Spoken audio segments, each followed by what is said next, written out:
Good morning.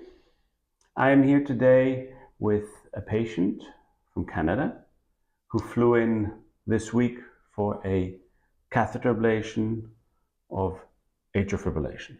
Yes. Good morning. Good morning. How are you feeling? I'm feeling very well, thank you. So what happened yesterday? Yesterday we had a catheter ablation performed on myself. Okay. It was a very interesting experience to go through, I can assure you of that. And today I woke up this morning and I feel good.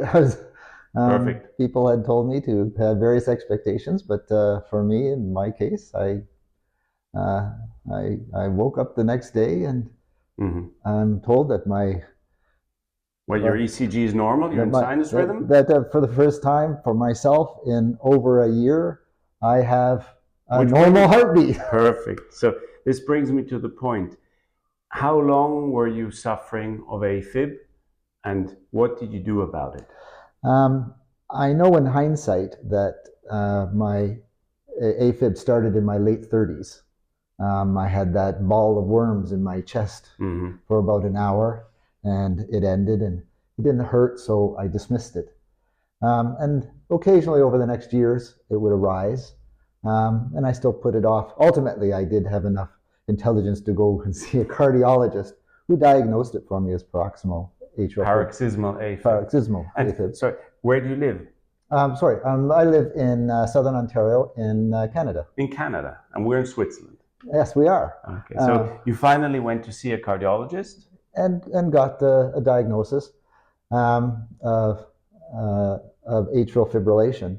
It never really seemed to have much of an impact on my life, and I didn't worry about it that much. Did you feel it? I could feel what I describe as a ball of worms in my chest. And it would last for a few minutes or maybe an hour, and then it would go away. And no one ever recommended getting an ablation? When I first went to the cardiologist, they explained the process to me, but there wasn't any real suggestion that it was necessary.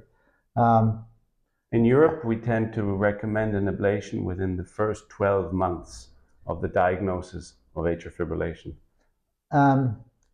I'm aware now, of course, that as the studies were being conducted, eventually I did a little self-education and did what I could to educate myself about my issue. I'm still a layperson, of course.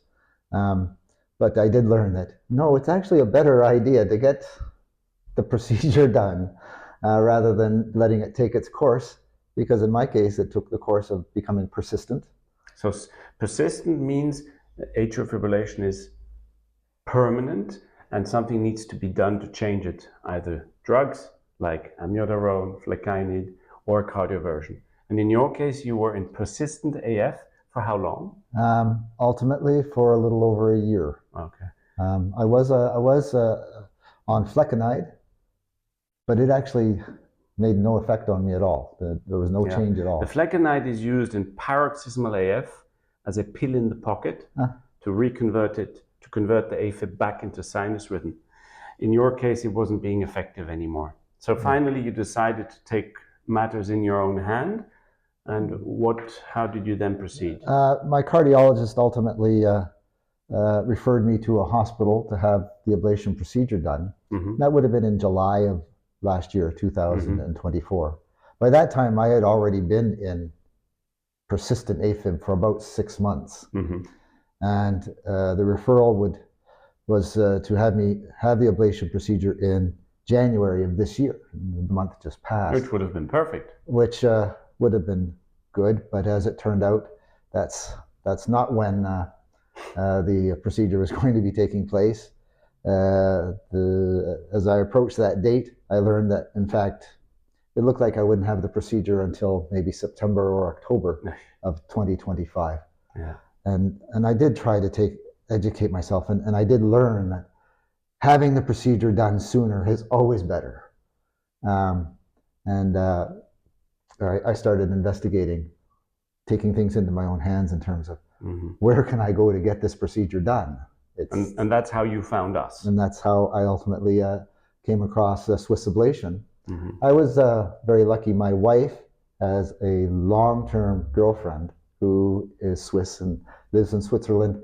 She's in the medical field, and she advised us of Swiss Ablation.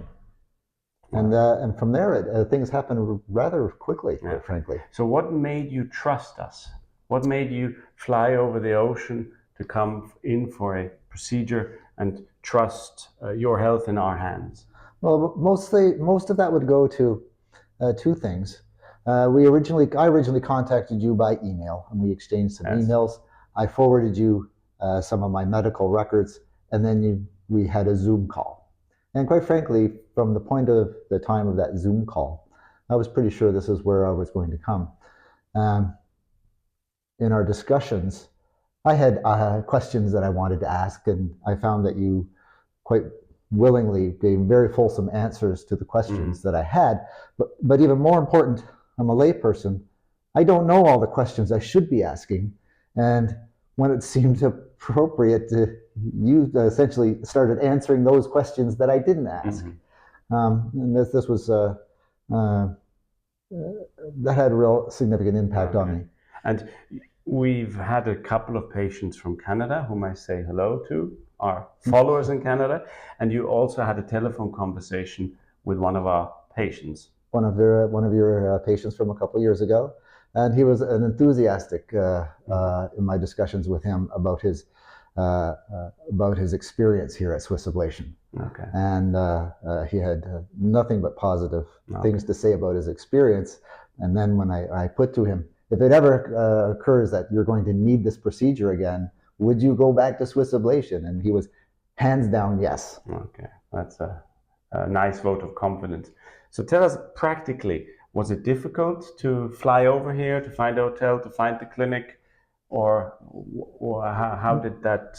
Actually, no, it was, in many ways, it was rather straightforward.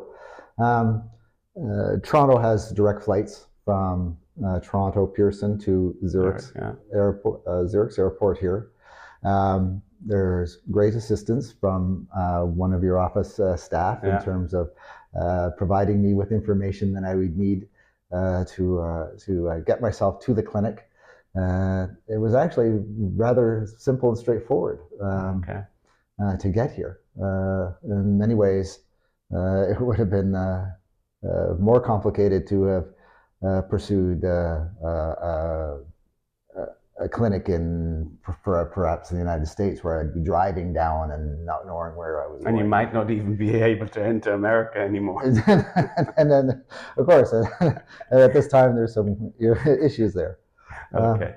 But no, getting here was very helpful. It was the office staff helping me and assuring me that it was pretty straightforward. Yeah. You have a transatlantic flight, then finding a hotel. We have hotels around here, and our clinic is clearly indicated. Yes, and I just stayed at a hotel that is literally a 3-minute walk from the clinic. Do you have any other tips you would pass on to your fellow AFib patients who might be watching a video and wanting to inquire about coming for treatment in Switzerland?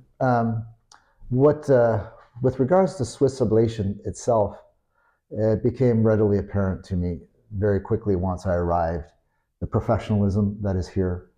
The nursing staff, the anesthesiologist, they convey the real sense they know what they're doing. They're experienced at what they're doing. Thank you. But they also do it in a fashion that is just very warm, very positive, which helped make the whole experience very positive. Okay, well, thank you very much. Thanks for putting your health into our hands, your heart into our hands, and we wish you all the best. And I'm sure you will keep in touch. And if you have any problems, we're just a call or an email away. Thank you so much. Okay.